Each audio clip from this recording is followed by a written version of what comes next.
you all for being here, and thank you to Donia for blessing us with her presence and her new book, Last Days of Café, Leila. I'm just going to ask a series of questions, and we're going to see where it goes. Hopefully, it will incite you to buy her book, and if there aren't enough copies, I encourage you to support her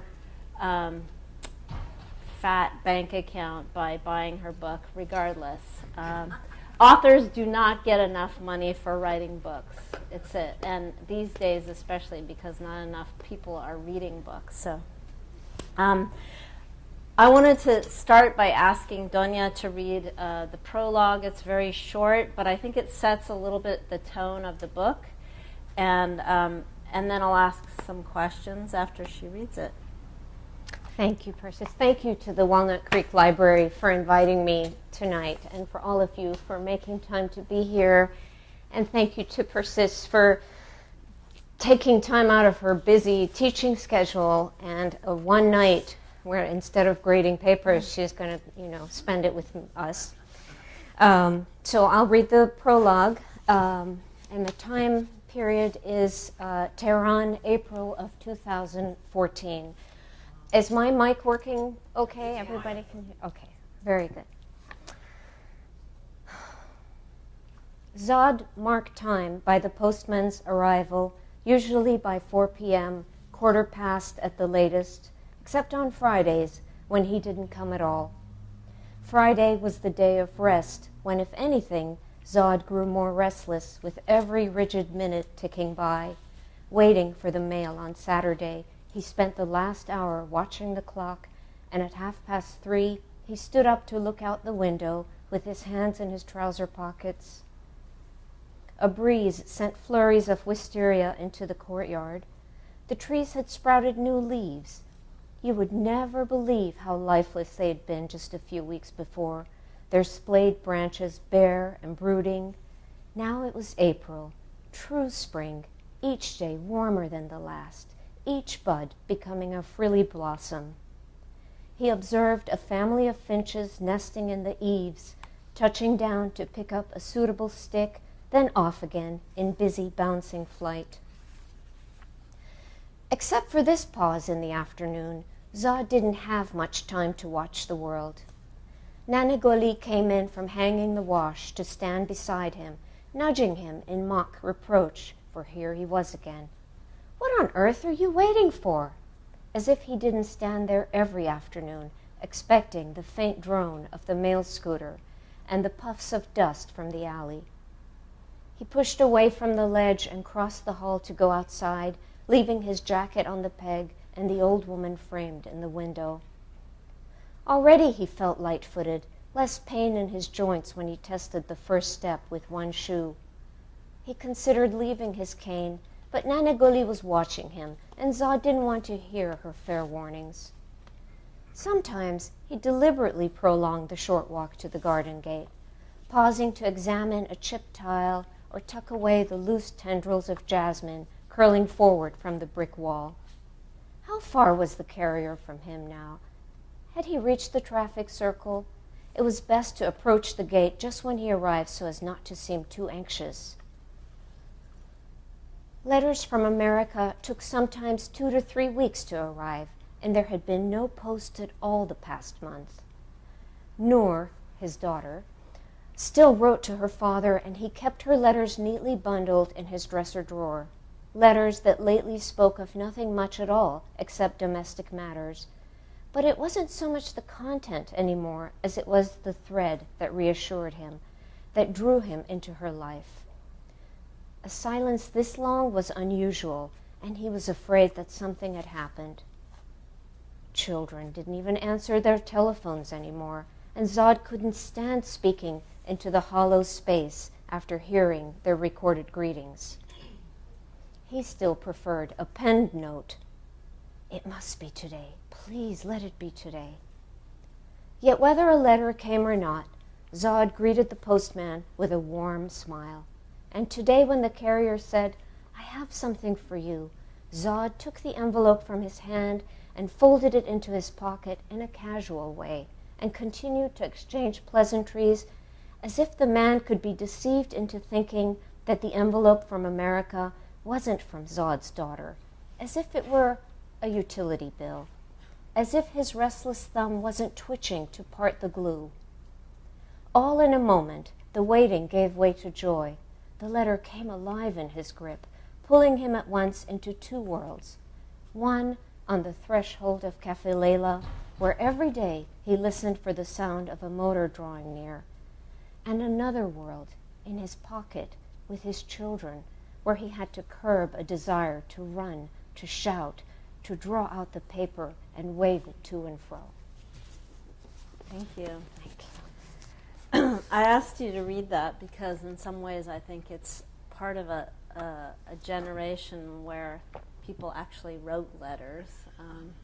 I know because I had a cousin. I grew up in Walnut Creek, by the way, and spent a lot of time in this library, but I had a cousin who lived with us. He came from Iran, and I remember his running to the mailbox. And so part of what I wanted to also elicit was the idea that this is a man or a character who's in some ways part of a different generation where the separation between him and his children is so pronounced, and letters become the sort of the glue to keep that connection alive. And I wanted to ask a little bit about what the inspiration for this story was. Mr. Magnani, when he introduced you, talked a little bit about your return trip to Iran. And this seems to be a story about lots of leavings and returns. Mm-hmm. And maybe you could sort of situate it a little bit in your own journey as a writer and as also an Iranian American. Mm-hmm. I've lived longer in America than I lived in Iran. It's funny, the tug on my heart that I still feel. But I've always wondered what it would have been like, what would have happened if I had not left. And in this era of mass migration, I wonder every day how people pack up their things and they leave and they go to a new country and learn to live in an entirely new way, as if newly hatched.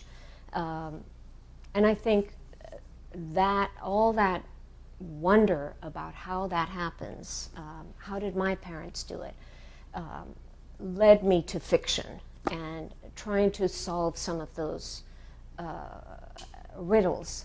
And I wanted to explore what would have happened. For me, there is no going back to Iran, but I wanted to create a fictional character. I thought, can I come up with a character who can take me back, who can walk the streets I used to walk and smell the foods I used to eat? So that was part of the I don't know if I can call it inspiration. I think it was more curiosity about, can you go back? Can you go home again? Can anyone go home again? And if you can't, how do you restore a sense of belonging so that you don't live in a state of perpetual exile? And I have so many friends who still have parents or have parents who have recently died in the last 5 years or so, whose parents were in Iran and their children were going to college here, and then they stayed and married and had families, and they were making that journey back and forth to see their parents. And because I couldn't go back and didn't go back, I sort of lived that journey vicariously through friends who would go back, and then they would lose their parents, and I would see the devastation of not having the chance to say goodbye, which I think tears at the soul. So there's so many layers in all of this, and I can't even remember what the question was because I just went off on my tangent. That's fine. I kind of had a similar question, which you partially answered. Because in thinking about both your memoir and your novel, it's peopled with characters who I think are immigrants and exiles and who suffer from that sense of not belonging. And I was going to ask the question, like, do you have a sense of where you belong now? Even with did this novel resolve some of that for you? I came here as a teenager on the eve of my 16th birthday and went to high school to start my junior year. And when you come as a teenager to somebody's country, you do your best to kind of emulate the natives while you're straddling two worlds. And I was faced with some tough choices, such as, do I follow the nerds? I wasn't that smart. Do I follow the jocks? I wasn't an athlete. Do I follow the cool girls? I was not cool by any measure. But it so happened that I was attracted to this punk rocker kid, and I just thought, I liked his mean, kind of aloof looks, and it seemed like the punk rockers were having trouble with the whole belonging thing. So for a while I followed the punk rockers, and then before I dyed my hair purple or pierced my ear with a safety pin, I was rescued by a friend. When I asked her the question, "Hey, do you think I could ever be punk?" And she looked at me, and she shook her head, and she said, "No way. It's not going to happen. Just be yourself." And I thought, be myself? That's the last thing I want to be. I'm trying to find a way not to be my awkward, weird-looking, frizzy hair, big, thick glasses self. So that wasn't helpful. And it took me 3-4 decades to find out what be yourself even means. So when you said, did you find this sense of belonging through writing, through these characters? That actually is true, because it wasn't until I wrote this book, which is, by the way, all about what makes a family, what makes a good family. Because it might seem old-fashioned, but I think all of us want to know what makes a good family. And through these characters, I learned that being yourself means giving of yourself. They taught me. And I can't believe it took me that long to figure that out. So yes, through them, I restored a sense of belonging, and I think that when I said, what makes a good family? It goes to what is that urge to go home for Thanksgiving year after year? What keeps you in that kitchen with a turkey year after year? Why do you keep inviting that brother-in-law who doesn't like your gravy year after year? And I think that it has less to do with, that sense of gratitude we're supposed to have at Thanksgiving, and more about hope. You hope that people will show up and they'll be their best selves, that they'll eat the Brussels sprouts even if they're not organic, that these situations that bring families together, that will bring out the best in you, not the worst in you. And that's where I find my sense of belonging, is with family. Great. In your memoir, you had a statement that really resonated with me about exile being threaded into every aspect of your life. And, the process of immigrating under duress, such as your family, happened to many Iranians, that they had to leave very suddenly as a result of the revolution, the Iran-Iraq war, and political circumstances inside the country. But we keep seeing that there are subsequent migrations out of Iran because of internal problems, economics being a really big one right now. And how do you think your book, in some ways, still resonates with younger generations of Iranian immigrants? I don't know if it resonates. I had a young Iranian woman at a reading at a bookstore in Seattle who challenged me and said, how dare you write about a place you don't live anymore and haven't been for over 3 decades. And I was so, and you might think that I was, at first everybody in the audience gasped, because I think every time you start a question with how dare you, everybody's like, oh no, please, don't go there. But I was actually so proud of her, because it takes a lot of courage to stand up and confront someone who's older than you and, challenge them. And that's what young people are supposed to do. They're supposed to challenge us. They're supposed to question our motives. But I think that, first of all, it's fiction. I'm not a reporter. And that's when I say that I'm not sure if the younger generation can relate to this type of storytelling, because maybe their parents have told them stories of, how the hardship that they went through, but I don't know how it relates to their lives today. And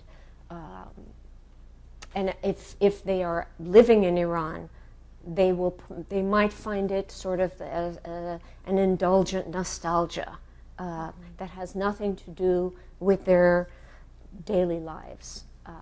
That's my take. I hope it's not true. I hope that it will touch them and that they'll get a glimpse of what their parents may have gone through. 6 million people left Iran, and most of them never went back. But one thing that stayed the same was the food. So and this happens over and over again with different communities of immigrants.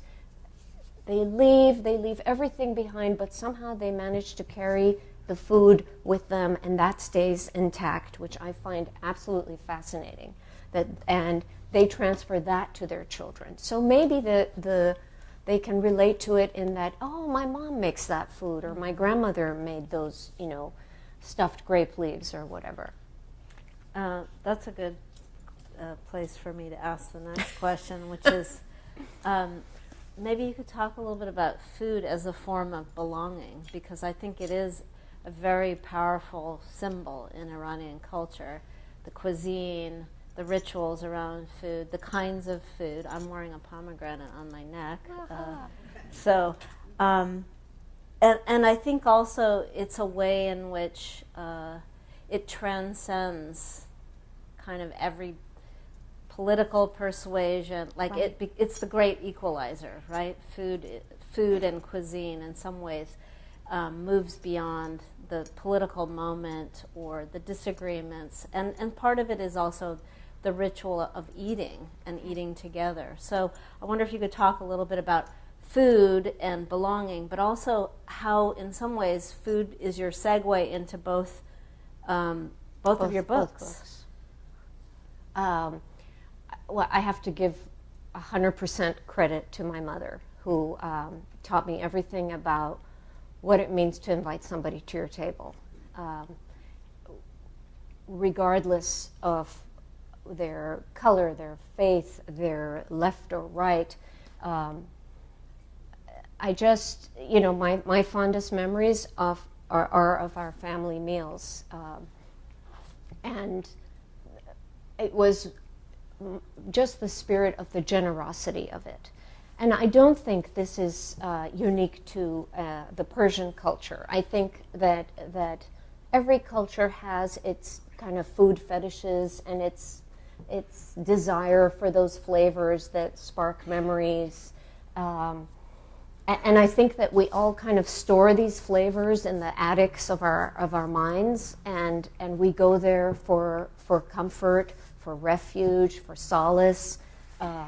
I do. I know that I always feel like when things are not going well, I am beeline to the kitchen, even in writing.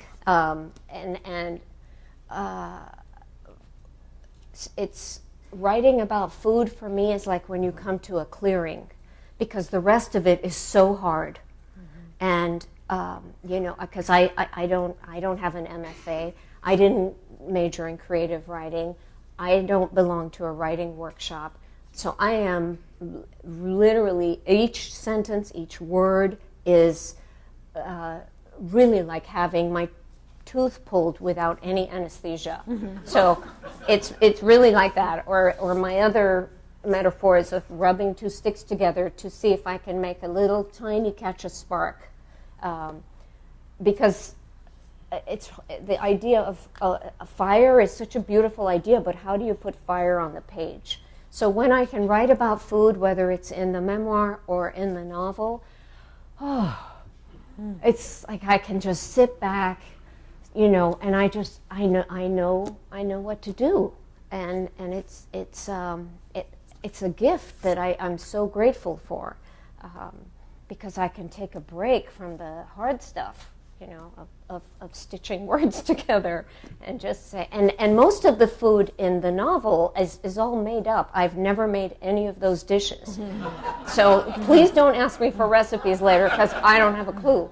But this one, the memoir, those are real recipes and they all work. I can vouch for that. But don't ask me how to make piroshkis or all the other things they make in the last days of Café Leila, because I really don't know. But it was so fun to just make up stuff and make it sound absolutely believable. So, yeah. Did I even answer that question? Yes, definitely. So one of the things that I find really interesting about the novel is there's a lot of movement. You have the parents, or the grandparents of Noor, who came originally from Samsara. From Russia. From Russia. And then started a cafe. And then you have Noor, who comes to the United States. So there's a lot of moving around, embarking and returning. Is that something based on something in your own family, or is it just unique to your generation that you immigrated to the U.S., or do you have grandparents like? I don't even know where the Russia thing came from. Why they had to have immigrated from Russia. I think in the back of my mind, there wasn't sort of an agenda or I wasn't drawing from my own experience necessarily. I wanted to show an Iran that was open to the world. I wanted to show that this is what it used to be like, that all kinds of faiths and all kinds of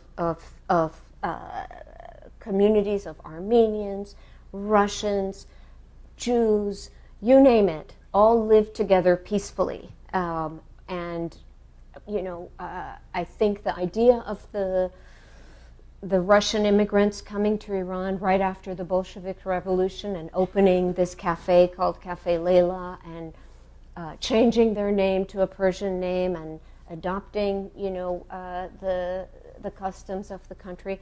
All of that, I think, maybe came from the idea that there was some of the best bakeries and delis in Tehran were run by Armenian families. And I remember my father coming home, with the forbidden ham, which he loved, and it was from the Armenian deli. And everybody lived side by side in harmony. At least that's my childhood memory of it. This new place where there's so much division isn't my experience of Iran. So I'm sure you've been asked this, and anytime anybody writes about Iran, they're expected to basically explain or justify or defend Iran and Iranian culture. And in some ways, fiction gives you that sense in which you can make up stuff, right? But I imagine, just like the young woman you said who challenged you, I imagine people still assume that anytime you write about Iran, you should be expected to answer what's going on politically, including right now in this moment. Do you feel that you as a writer, or that writers in general from the Iranian context, have to do that? And what do you say when people ask you, hey, what's going on in Iran right now? Right. Yeah, I think anytime you come from a troubled part of the world, it comes with the responsibility of doing some explaining in some way, shape, or form. When I wrote the memoir, I wrote it as a love letter to my mother, just to buy some extra time with her because I lost her so suddenly. And after it was published, I received so many letters from readers who wanted me to know their sorrow too. And it felt so good. They didn't ask me questions necessarily about Iran. They wanted me to know about their mothers. Mm-hmm. And it felt so good to reach people through words when forever I had only been able to reach them through food. When the novel was published, I didn't get any such letters, but I did get questioned, like the young woman in Seattle. But I got questions like, why did you write a political novel? Or, why would you jeopardize your chances of ever going back to Iran? Or my favorite is, I like it better when you write about France and food. Well, I'm sorry. I'm sorry I didn't write a more palatable story, but I'm not writing travel brochures, And I didn't have a political agenda. I just saw it as my job is to tell a story, and I have to tell that story by being true to my characters. And lucky for me, these were characters who were adventurous and open to travel, and my only responsibility was to them, not to anybody else, to show them the grim and the beautiful. And so that is the leeway of fiction, and that's why my response to the young woman who challenged me was, I'm not a reporter. I can write anything I want if it's under this is fiction. It's all make believe, mm-hmm. and it's my wishful thinking, a world of wishful thinking. Great. So then the question is, if writing is so hard and cooking is so easy, why are you choosing to be a writer and not the chef proprietor of a restaurant? L'Ami Donia in Right. Good question. So, I spent so many years cultivating my reputation as a dependable, reliable cook who would give you a decent meal if you came to my restaurant. That was my focus. And I gave it all up to write. But as you said in the opening so eloquently, whether you write or you cook, you're going to lose your shirt. Mm. There's just no way around that. Yeah, right? Yeah. Unless you're Patterson or, you write the Da Vinci Code or something. Otherwise, forget about it. So, but I didn't care. I didn't care if I lost my shirt. I never cared if I lost my shirt as long as I could lose it my way, which is always blind as a bat. Mm-hmm. Here I go. When I look at the choices I've made in my life, I kind of see this pattern of, let's see what is the most difficult, and then I do it. Whether it's follow the punk rocker or, I'm going to open a restaurant. Or, I want to cook for a living. I'm going to write a novel. Mm. And the truth is that ignorance is bliss. Because if you know too much, you'll talk yourself out of it or someone else will.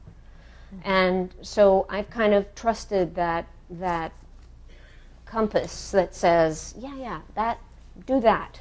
But don't learn too much about it before. Just go in. Jump feet first. Well, it seems like there's a lot of intuition in cooking and a lot of intuition in writing.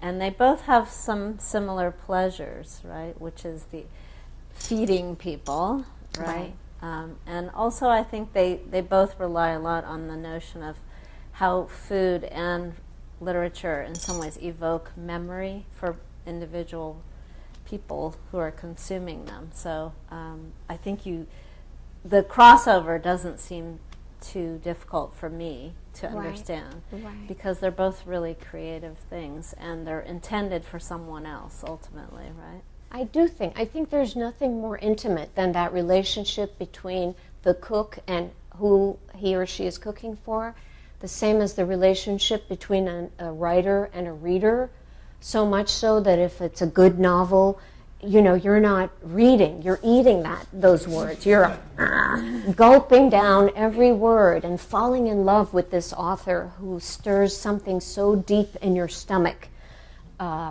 which maybe until then was completely hollow and you were starved, and that author fed you. So I do definitely see the parallel line of both endeavors. Maybe you could say a little bit about the word del and how important it is in Persian. Right, because the word for your tummy and your heart is the same in Persian.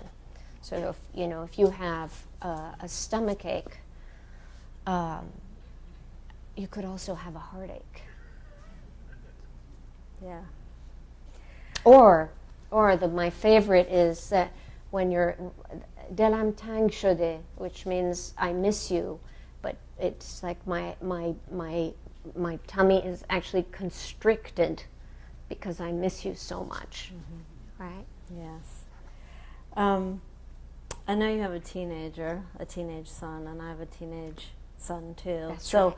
I really connected with the character of Lily in the novel, because she's sort of a typical teenage girl, but also another layer of it is her sort of disaffectedness because of her parents divorcing, and her mother dragging her to Iran with her. And I wonder if your son has inherited some of the interest in Iran and Iranian culture through food that we hope we convey to our children.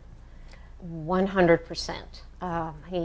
He is already, he's somebody with a very good appetite, but I think that when he eats Persian food, he feels, I'm not trying to have any magical thinking going on, but I really feel like he senses and is nourished by a generation of recipes that have been handed down, of flavors that have been handed down. It's all that you can hope for. It's the best thing, because I'm not a very good Persian cook. I have been teaching myself because I always thought my mother's going to live forever and I'm not going to have to learn to make this. But that's not how it turned out. So I've been teaching myself ever since she died, and when I get it right, it's just the triumph of it is just unbelievable. Coco van, duck à l'orange, blah, blah, blah. Who cares? When I can get the Persian dish just right or close to right, I don't even know. It is such a moment of glory. And then to give it, to my son, who will say, "Oh yeah, this is awesome." Then I feel my mother, my grandmother, my father. I feel all of them whispering and clapping, and just joyful celebration, hooray! So yes, the answer is a resounding yes. That's good. I was in Mexico recently, and we saw a friend of mine who was Iranian. And I was so tickled because my son said, "Oh, my mom makes awesome osh." Oh. Right? And he never says anything about it to me. And he doesn't even say it by its proper name, but he bragged to my Iranian Oh, that's friend. very satisfying. Yeah. I guess I wanted to ask a little bit more, and then I wanted to see if anybody in the audience wanted to ask any questions, because it seems like an appropriate thing for others to jump in. The characters that are peopled in your novel. You know, you have a father who's kind-hearted, but also lonely and nostalgic for his children, a solicitous mother, a teenager of mixed heritage. All these characters, I imagine, they're from your imagination, but they seem like they could also be part of your own biography. And do you feel like that you're connected to them through elements? Like, it's interesting, I know that you have sisters, and in the novel, Noor's father has brothers, right? All brothers? Uh-huh. Yeah. Yes. And I thought, oh, did you orchestrate all this? You know, to sort of have things that are similar about your own biography, or is it much more organic, you know? Yeah, no, I did not. I mean, I understand that the urge, or just the just thinking that, you know, these people are somewhat autobiographical, and that I've drawn on them. The only character who is truly from my own life is the doctor, who is my father, and everybody else is made up. Of course, they draw small things from people I've known in my life, but I don't know anyone as compassionate or generous as Zod, the father of who is the patriarch and runs Café Leila. Again, I think that fiction is all about wishful thinking. I think a part of it also, Persis, is that I feel like so much of contemporary fiction is populated by truly unlikable characters. Yeah. The first title that comes to my head is Gone Girl, which it made me nauseous that they were all so unlikable, and I just threw that book across the room. And I felt like I wanted so badly to populate a novel with people with good intentions, not bad ones. And I know that, like, well, where's the fun in that, right? If there's no villain, you know, and there's not a truly evil person, who wants to read a novel about good people? But I still kept going back to what makes a family, what makes a good family. You know, I kept going back to that, you know, that quote from Tolstoy, you know, that all happy families are alike. Every unhappy family is unhappy in its own way, and which to me means that the odds of being unhappy far surpass those of being happy. So the statistics are just against us because we're human and we have different dispositions. Mostly we love imperfectly. And I wanted to write about this family that is torn apart and stitched back together imperfectly, but with the conviction that you know, we are each other's shelter, that we, you know, that there is a way to be a good family. It's not even necessarily biological, but that people can come together and stitch together some kind of a family. Great. Yeah. Okay, we have about 15 minutes, so if anybody wants to ask a question, if you could speak loudly so that I can hear and so that I can repeat it for others. Yes? Yes, so my son married into a large Iranian immigrant family in Los Angeles, and I've been to numerous events, gatherings and celebrations, and at their engagement party, which we could actually just call a wedding. So one thing is, I've never seen a table set with such beautiful fruit and food and dates and everything. And I said, I've never seen it. She said, my daughter-in-law said, well, Iranians are very serious about their fruit. And the other thing is that I really enjoy is the role of tea like the tea with the cardamom and the rose water and the samovar, and just how sort of encompassing that is with a group of people. people. It's just a very enjoyable part of the day. Thank you. Did you hear that, folks in the front? Okay, I'm going to repeat it. It wasn't really a question, it was a comment. And it was a comment about food. Yeah. And the comment was that his son married into a very large, extended Iranian family in Los Angeles. And he's been to several family events, and he's amazed at the largesse and finery with which people select fruit, and also the tea, which is usually tea served with cardamom there. So he was kind of echoing some of the things that are in her book. In fact, there's a whole thing about tea and cardamom in the book. And they do take their tea very seriously. That's right. That's right. There's a question on.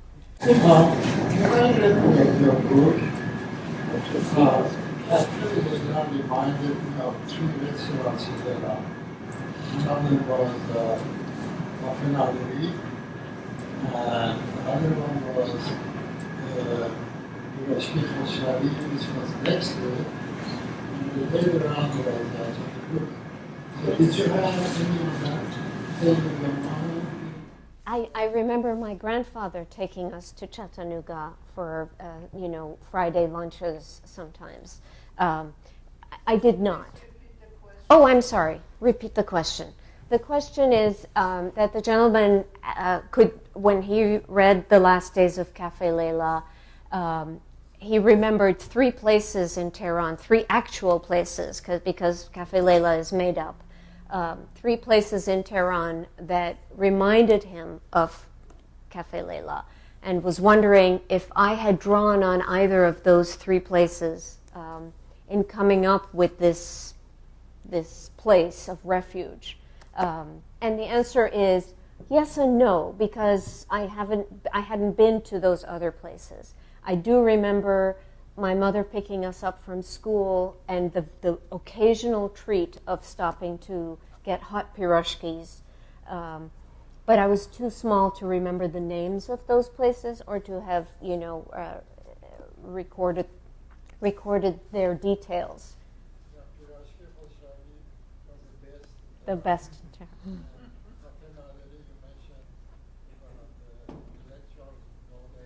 Right, the intellectuals would go. Of course. Right. And the proprietor of Café Leila prides himself of, having these intellectuals, writers, come to the cafe and give him signed copies of their books that he would display on the shelves. So I imagine that Café Naderi, something similar was happening, or the dishes would be named after the famous writers that would be eating there. So it's all wishful thinking. That's right. There is no mention of religion in the book. Is that your second question? Okay, the second question is that there is no mention of religion in my book, and I'm so glad you brought that up. Thank you. And that was absolutely deliberate and very much intentional. I wanted to see if I could pull it off. Can you pull off writing a story about Iran without mentioning religion? And that was a challenge to me, for myself. Because I wanted these people to just be good in and of themselves, not because they had some affiliation with a certain faith. For me, faith is a private thing. It's not something that I want to holler out of a loudspeaker. And so that was very much intentional to not bring it up.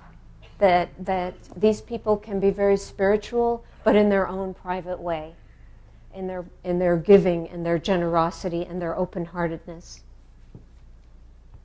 Thank you. Yes? I just have a basic question because I haven't read your biography. Do I understand that you owned a restaurant, and if so, where was it? Yes. The question is, did I own a restaurant and where was it? And I owned a restaurant in Palo Alto, but it's no longer. Yeah. What was it called? It was called Donia. Never put your name on a door. Foolish. So what was the first word? Yes, Brenda. Lemmy. L''MAMIE. Yeah.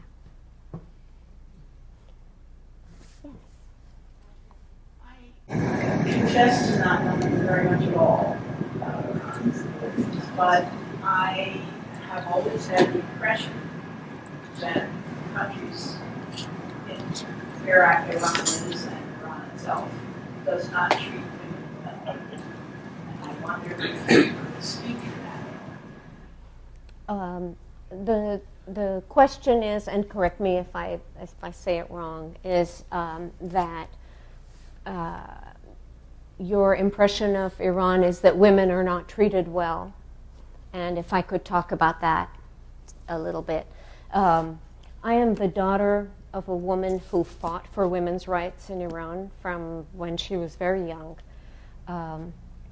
My mother went to nursing school in England, and she went back to Iran when she finished nursing school.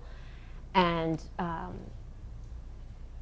instead of just putting her head down and just being a nurse, she got involved in politics.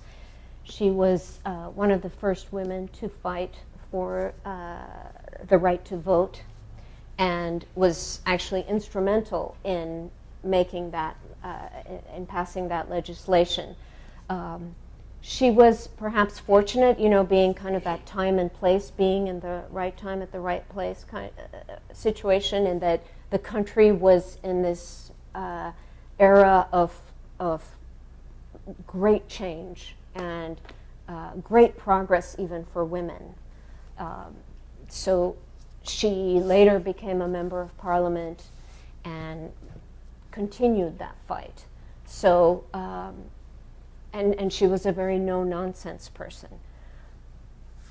So that was me in that home growing up and seeing that, where, women, and I grew up, we were three sisters, and we watched this person, go out into the world and do things, and still, be there for us and, run a hospital. My father ran a hospital. So my experience wasn't one of being disadvantaged. I never got that message that I can't do something because I am female. But that is unique. And I know that now that I don't live there anymore.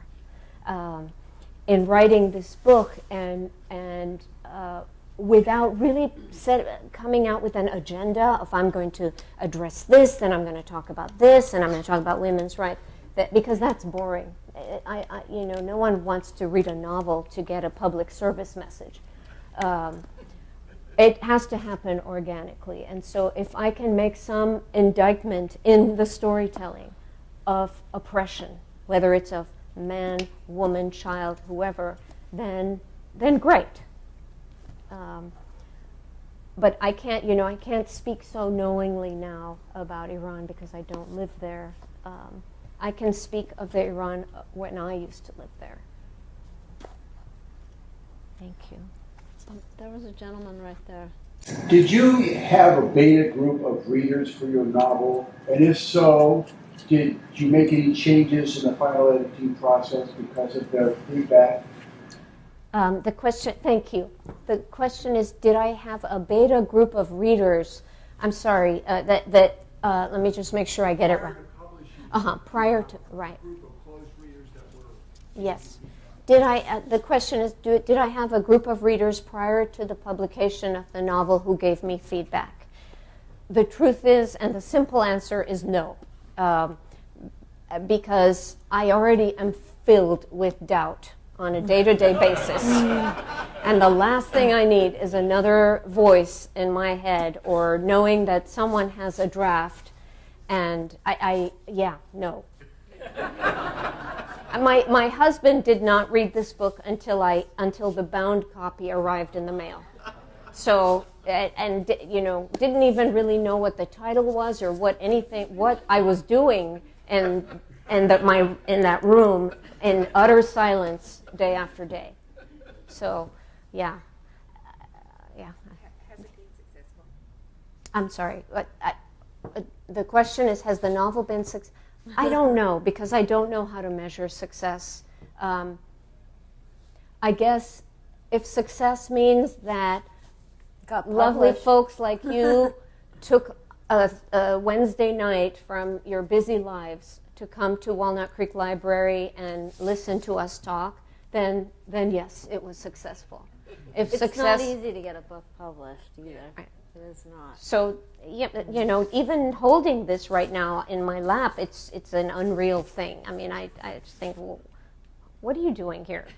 So, get back in the kitchen. I can understand why your mother perhaps couldn't go back to Iran. Why couldn't you not go back? Repeat the Association. Okay. Oh, I'm sorry. The question is why my mother. The gentleman said that he could understand why my mother couldn't go back, but why couldn't I go back?